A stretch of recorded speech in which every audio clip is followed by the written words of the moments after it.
Audio Jungle.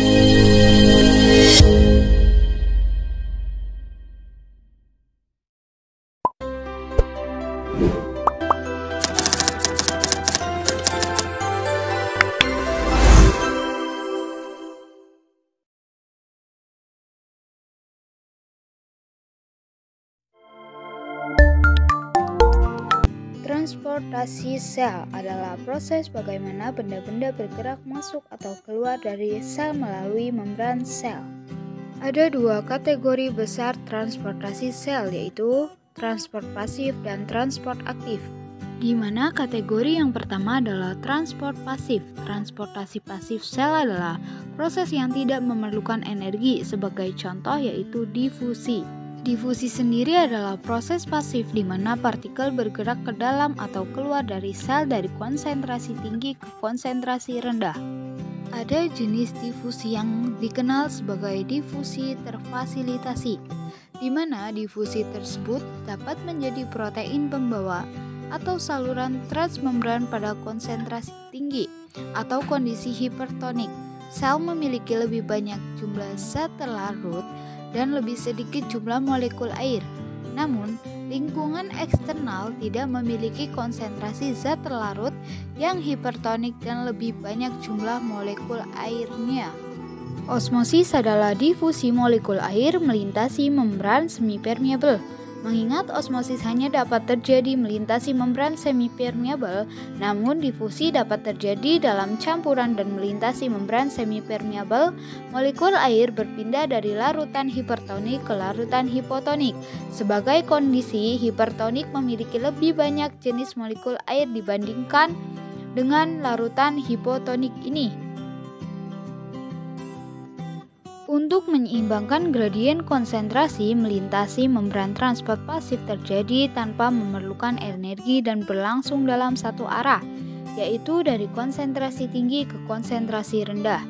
Transport pasif terdiri dari tiga jenis difusi melibatkan pengangkutan molekul kecil. Difusi terfasilitasi melibatkan pengangkutan molekul besar dengan bantuan proses pembawa atau saluran transmembran, dan osmosis melibatkan pengangkutan molekul air dari larutan hipotonik ke larutan hipertonik. Seringkali sel ingin mengangkut molekul dari konsentrasi yang lebih rendah ke konsentrasi yang lebih tinggi. Karena itu tidak dapat terjadi secara alami, sel harus mengeluarkan energi dalam hal molekul ATP untuk transportasinya. Jenis transportasi ini sering disebut sebagai transport aktif. Selanjutnya yakni kategori yang kedua dari transportasi sel adalah transport aktif, yaitu ketika partikel bergerak dari arah konsentrasi rendah ke arah konsentrasi yang lebih tinggi. Ketika partikel bergerak melawan gradien konsentrasi, seringkali energi diperlukan untuk memungkinkan pompa protein untuk membantu gerakan partikel. Mengapa sel perlu memindahkan partikel dari konsentrasi rendah ke konsentrasi tinggi dan mengeluarkan energi untuk melakukannya? Contoh yang paling sederhana yaitu dalam sel otot jantung. Agar jantung berdetak, ada molekul-molekul tertentu yang harus bergerak dari arah konsentrasi rendah ke konsentrasi tinggi.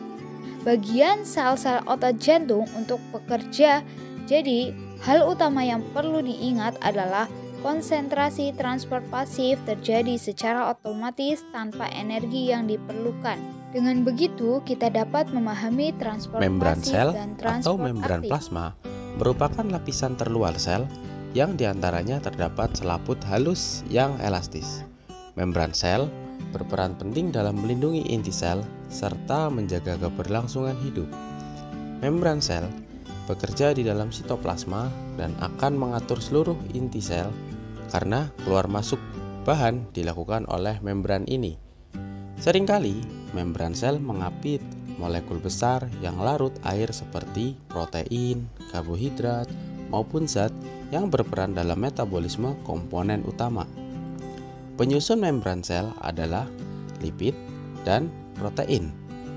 Perbandingan jumlah protein dan lipid yang sesuai juga bervariasi tergantung dengan fungsinya masing-masing untuk mengetahui pentingnya membran sel.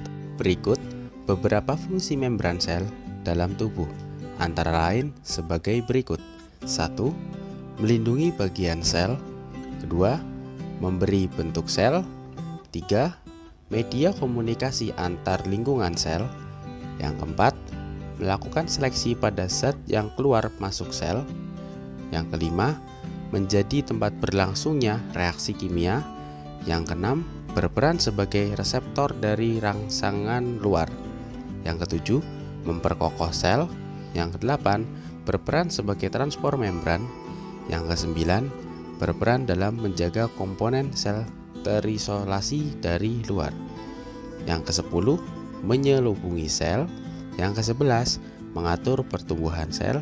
Yang ke-12 terakhir, penyedia enzim.